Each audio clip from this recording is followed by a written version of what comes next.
Good morning student, welcome to our school পালা। আমি তোমাদের মধুমিতা ম্যাম। আজকে তোমাদের করাবো ক্লাস 8 অধ্যায় 19 তোমাদের সমীকরণ গঠন ও সমাধান। আজকে হবে তোমাদের পার্ট 2। তোমাদের বইয়ের পেজের হচ্ছে 190। চলো শুরু করা যাক। আগের দিন আমরা 10 পর্যন্ত অঙ্ক করেছি, আজকে হবে 11 থেকে। দেখো তোমাদের 11 দাগের অঙ্কে কি বলেছে, আমার বাবার বর্তমান বয়স আমার বর্তমান বয়সের 7 গুণ এবং 10 বছর পরে বাবার বয়স আমার বয়সের 3 গুণ হবে। আমার ও বাবার বর্তমান বয়স লিখি। তাহলে আমরা প্রথমে কি করব, যে ধরি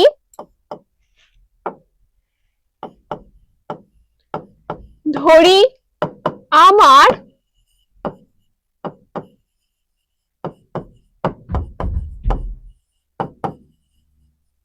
বর্তমান বয়স সমান x বছর। তাহলে আমার বাবার বর্তমান বয়স কি হবে, দেখো কি বলেছে, আমার বর্তমান বয়সের 7 গুণ। তাহলে 7 এর সাথে গুণ হবে, গুণ হলে কি 7x বছর। এরপর কি করব, দেখো 10 বছর পর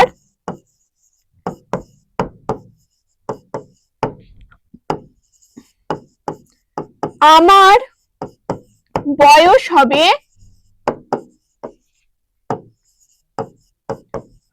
10 বছর পর, এখন যদি x বছর হয় তাহলে 10 বছর পর কত হবে, x প্লাস 10 বছর।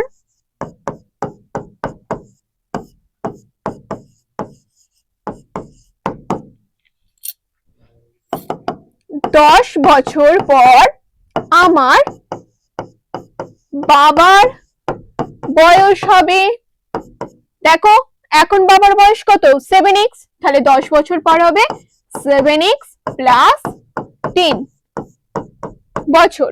এরপর দেখো কি বলেছে, যে 10 বছর পরে বাবার বয়স মানে এই বয়সটা আমার বয়সের 3 গুণ হবে, মানে আমার 10 বছর পরে যে বয়সটা তার 3 গুণ। তাহলে আমরা কি লিখবো, প্রশ্নানুসারে অতএব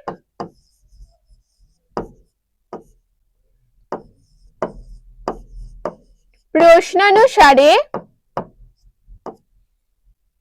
7x প্লাস 10 সমান 3 ইন্টু x প্লাস 10 বা 7x plus 10 equal to 3x plus 30 বা দেখো 7x আমরা কি করব, দেখো এখানে x দেয়া যে জিনিসগুলো থাকবে সেগুলো কি করব, সব সময় সমানের বাম দিকে রাখার চেষ্টা করব, আর সংখ্যাগুলোকে কি করব, সমানের ডান দিকে রাখবো। তাহলে দেখো এখানে 7x আছে, এদিকে 3x আছে, তাহলে এটাকে সমানের বাম দিকে আনলে কি হবে, বিয়োগ হবে, বিয়োগ 3x। আর এই 10টাকে সমানের ডান দিকে নিয়ে গেলে কি হবে, বিয়োগ হবে, যেহেতু সমানের বাঁ দিকে কি আছে, যোগ আছে।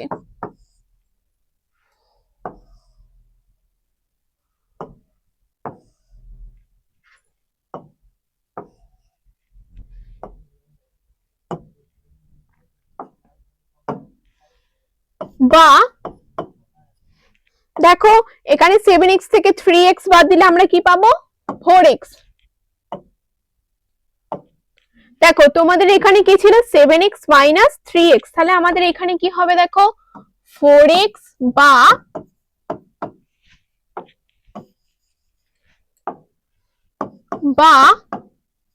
4x সমান কি হচ্ছে, দেখো 20।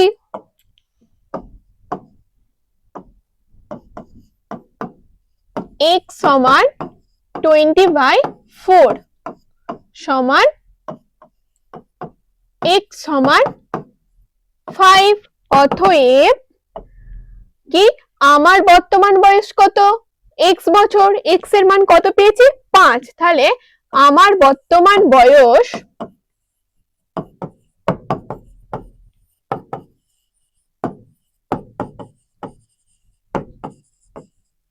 সমান 5 বছর। আর আমার বাবার বর্তমান বয়স সমান 5 গুণিত 7, যেহেতু 7 গুণ 35 বছর। এরপর চলো আমরা 2 এর দাগের অঙ্কে চলে যাই। 12 দাগের অঙ্কে দেখো কি বলেছে, আমার মামা 1000 টাকার একটি চেক ব্যাংক থেকে ভাঙালেন। তিনি কয়েকটি 5 টাকার নোট ও কয়েকটি 10 টাকার নোট পেলেন। যদি মামা মোট 137টি নোট পেয়ে থাকেন তাহলে কতগুলি 5 টাকার নোট পেলেন দেখি। তাহলে ধরি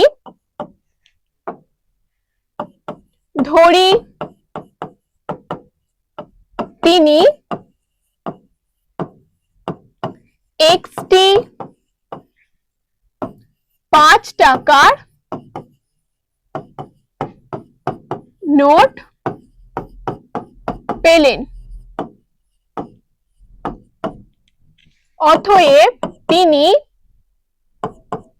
137 মাইনাস এক্স টি 10 টাকার নোট পেলেন। দেখো যেহেতু টোটাল নোটের সংখ্যা কত 137, তাই 137 মাইনাস এক্স টি 10 টাকার নোট পেলেন। তাহলে অতএব প্রশ্নানুসারে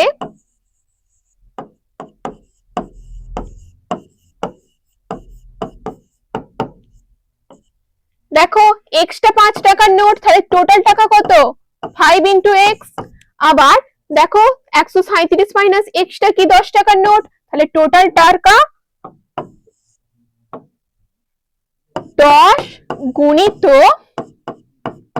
137 মাইনাস এক্স, টোটালটা কত টাকা 1000 টাকা সমান 1000, বা 5x প্লাস 137 0 10x।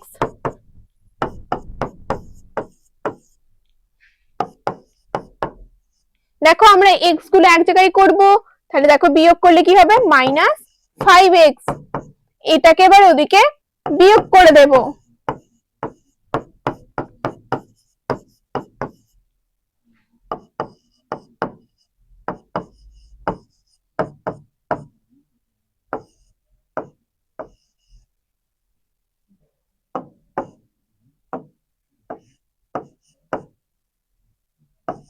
তাহলে কি পাচ্ছি 370, দেখো দুদিক থেকে মাইনাস চিহ্ন কেটে দিলাম,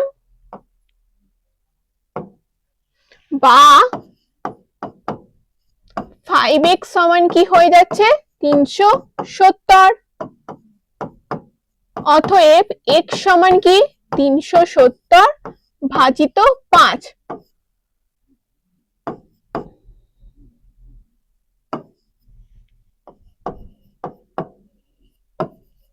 দেখো 5 7 35, 36 37, 4 5 20, তাহলে 74। তাহলে অতএব 5 টাকার নোটের সংখ্যা সমান কি বলেছিল আমাদের এখানে, বলেছিল কতগুলি 5 টাকার নোট পেলেন,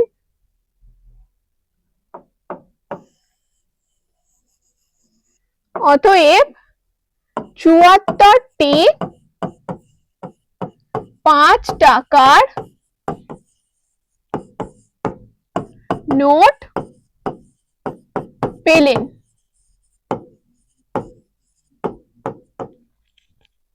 এরপর চলো পরের অঙ্কে যাওয়া যাক। দেখো তোমাদের 13 দাগের অঙ্কে কি বলেছে, আমাদের গ্রামের সালেম চাচা সরকারি চাকরি থেকে অবসর গ্রহণ করার পর তার সঞ্চয়ের 1/2 অংশ দিয়ে একটি বাড়ি কেনেন। হঠাৎ বিপদে পড়ে তিনি বাড়িটি বিক্রি করে কেনা দামের 5% বেশি পান। যদি তিনি বাড়িটি 3450 টাকা বেশি দামে বিক্রি করতেন তাহলে কেনা দামের উপর 8% বেশি পেতেন। সালেম চাচা কত টাকায় বাড়িটি কিনেছিলেন এবং তার সঞ্চয় কত ছিল দেখি। তাহলে আমরা প্রথমে কি করব, তার সঞ্চয়টা ধরে নেব। তাহলে আমরা লিখি ধরি সালেম চাচার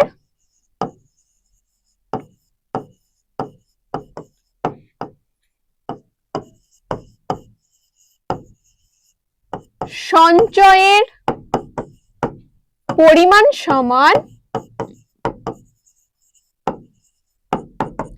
x টাকা।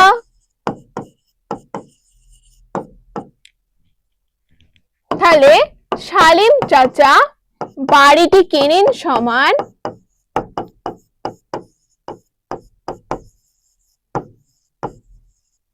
কত? দেখো তোমাদের বলেছে যে তার সঞ্চয়ের পরিমাণের 1/2 অংশ, তাহলে x এর 1/2 অংশ, এত টাকা সমান x/2 টাকায়।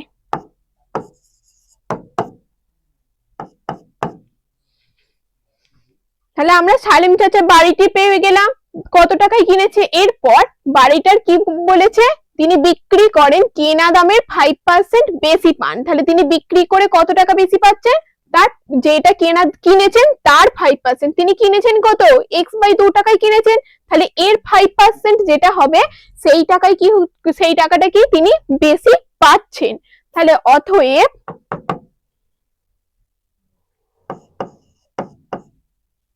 কেনা দামের 5% সমান কেনা দামের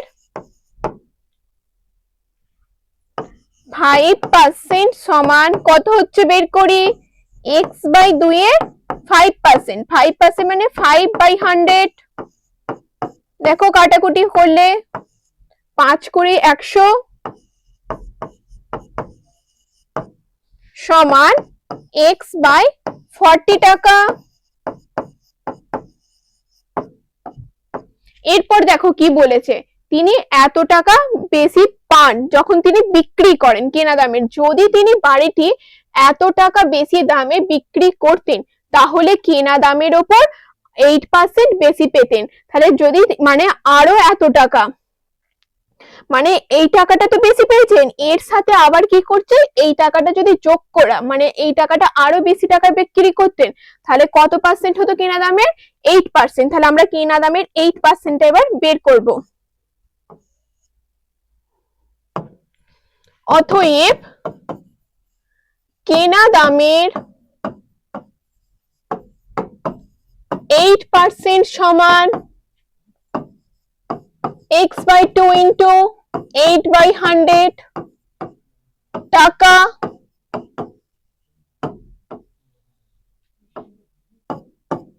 2 দিয়ে কাটলে 4, এটা 25, তাহলে x/25 টাকা। এরপর আমরা কি লিখবো দেখো, প্রশ্নানুসারে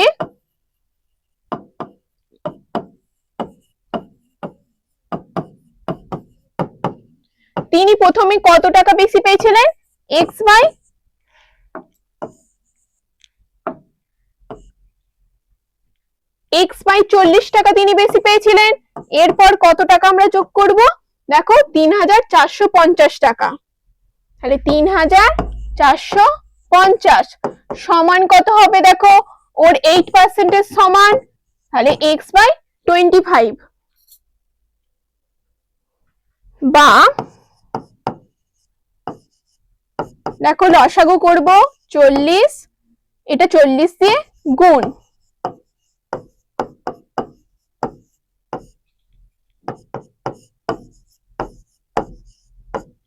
5 দিয়ে কাটলে 5 8 40, 5 5 25।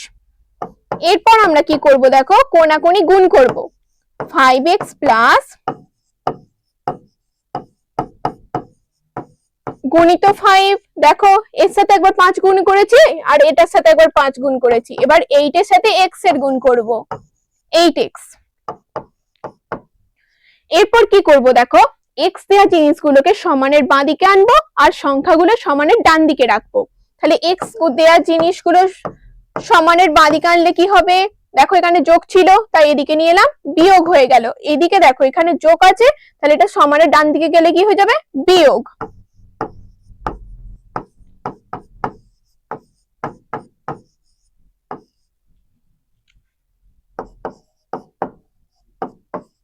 দেখো -3x মাইনাস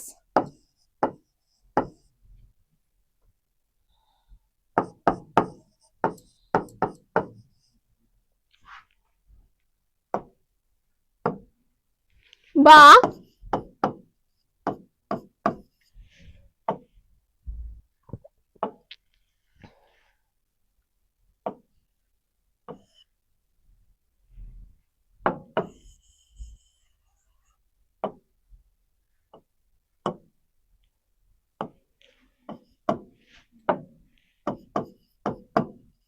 -3x সমান কি আছে দেখো, -3450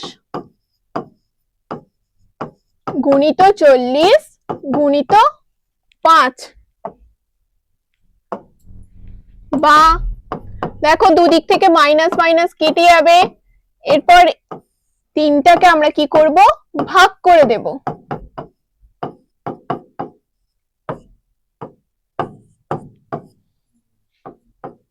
দেখো 3 একে 3, 3 একে 3, 3 5 15, 0,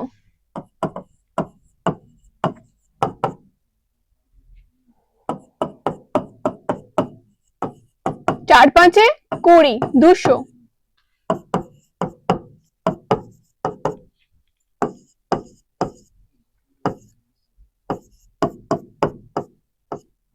দেখো এটা আমরা কি পেলাম, সালেম চাচার সঞ্চয়ের পরিমাণ, অতএব সালেম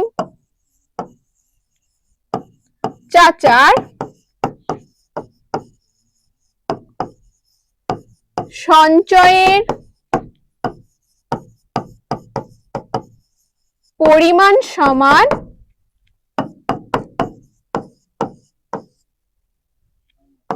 এত টাকা। এরপর তিনি এর কি 1/2 অংশ বাড়ি কিনেছেন, তাহলে সালেম চাচা বাড়ি কেনেন সমান এর 1/2,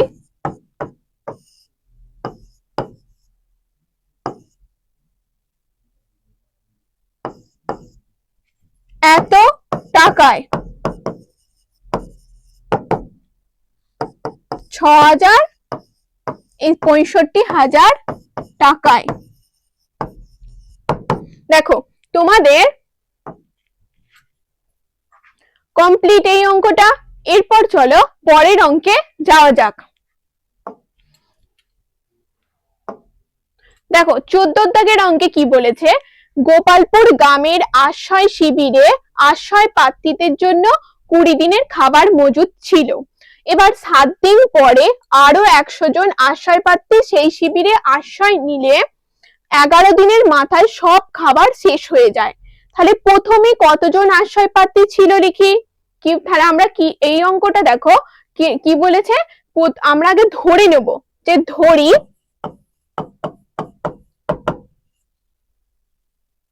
প্রথমে x জন আশ্রয় প্রার্থী ছিল। তাহলে আমরা কি ধরে নিলাম, যে প্রথমে x জন আশ্রয় প্রার্থী ছিল। এরপর কি বলেছে, আরো পরে কতজন এসছে, 7 দিন পরে 100 জন। এরপর 7 দিন পরে এসছে, তাহলে 7 দিন আগে যে খাবারটা, টোটাল কতদিন ছিল আমাদের, টোটালটা 20 দিন ছিল। এবার 7 দিন পরে এসছে, তাহলে বাকি কতদিন পরে ছিল, তাহলে 20 থেকে 7 বিয়োগ দিলে কি হবে, 13 দিন। সেই 13 দিনের খাবারটা কতজনের চলছিল, x জনের। এরপর 7 দিন পরে তো আবার x জন এসছে, 100 জন এসছে, তাহলে তখন কতজন হয়েছে, x প্লাস 100 জন। তাহলে কি লিখবো, 7 দিন পরে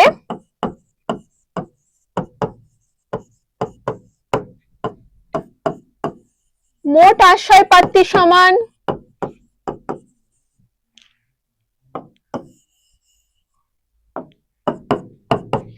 x প্লাস 100 জন। এরপর দেখো আমরা কি লিখবো, গণিতের ভাষায় সমস্যাটি হলো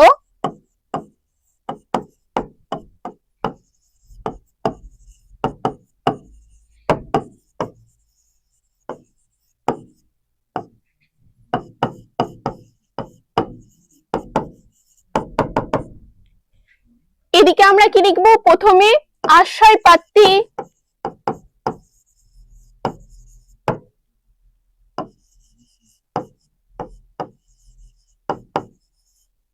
ব্র্যাকেটে জন,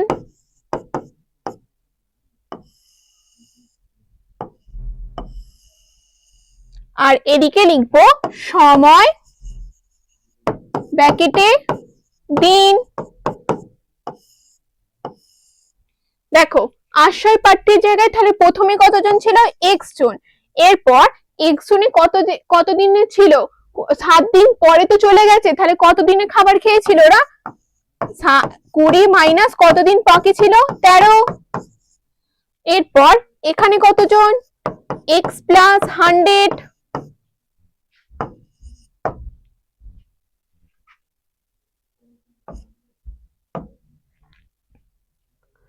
দেখো এখান থেকে কি হচ্ছে, আমাদের এখানে আশ্রয় প্রার্থীর সংখ্যা বাড়ছে। যদি বাড়ে তাহলে যে খাবারটা মজুদ আছে সেটা কি অনেকদিন চলবে? নিশ্চয়ই চলবে না। লোক বাড়লে কম দিন চলবে। তাহলে এটা কি সম্পর্ক? ব্যস্ত সম্পর্ক। তাহলে আমরা এখানে কি লিখবো?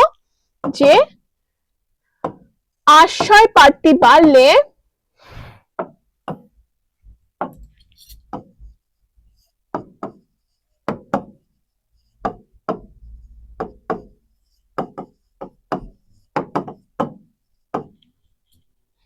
সময় কমবে, তাই এটি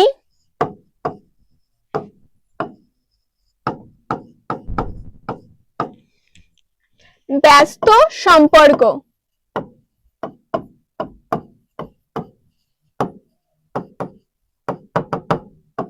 দেখো ব্যস্ত সম্পর্ক হলে কি হবে?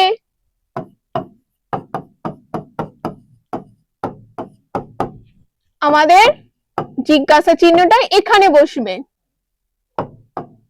ইস্টু 13। অতএব সময় সমান, দেখো আমি ব্যস্ত সম্পর্কের ক্ষেত্রে কি বলেছি? সব সময় 1 নম্বর আর 4 নম্বরের গুণ হয়। তাহলে এদের গুণ x গুণিত 13 আর মাঝের ভাগ x প্লাস 100। অতএব 13x বাই x প্লাস 100। এরপর এটা সমানই কত দিন? দেখো এটা সমানই তো 11 দিন। 11 দিন এটা সমানই। তাহলে আমরা কি লিখবো? প্রশ্নানুসারে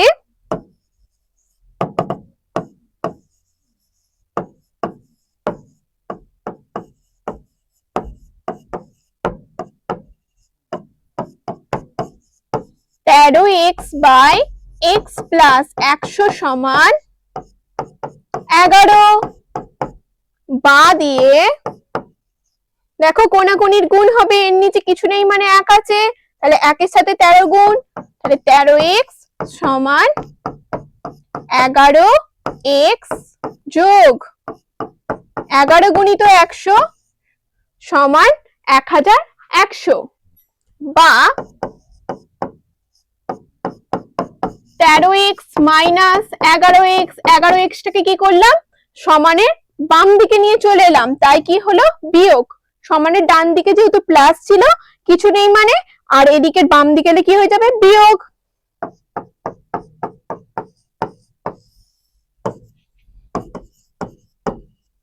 দেখো বিয়োগ করলে কি পাবো?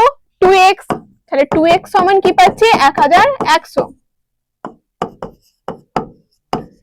x সমান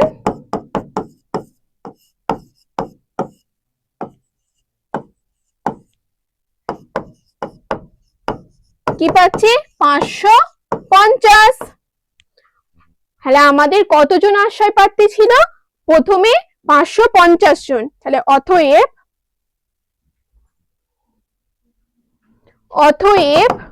প্রথমে 550 জন আশ্রয় প্রার্থী ছিল।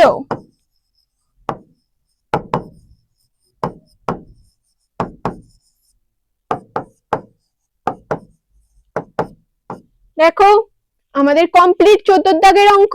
এরপর চলো পরের অঙ্কে যাওয়া যাক। আজ তোমাদের এই পর্যন্তই। তোমরা এইভাবে আমাদের চ্যানেলটি দেখতে থাকো, লাইক করো, আমাদের ভিডিও তোমাদের পছন্দ হলে লাইক করো, শেয়ার করো এবং কমেন্ট করো। আর তোমরা আমাদের ওয়েবসাইট স্কুলবালায় ভিজিট করো, ওখানে তোমরা সমস্ত সাবজেক্টের ভিডিও পেয়ে যাবে, সঙ্গে পিডিএফ। আর ওখানে তোমরা এমসিকিউ টেস্টও দিতে পারবে। থ্যাংক ইউ, আজ এই পর্যন্তই।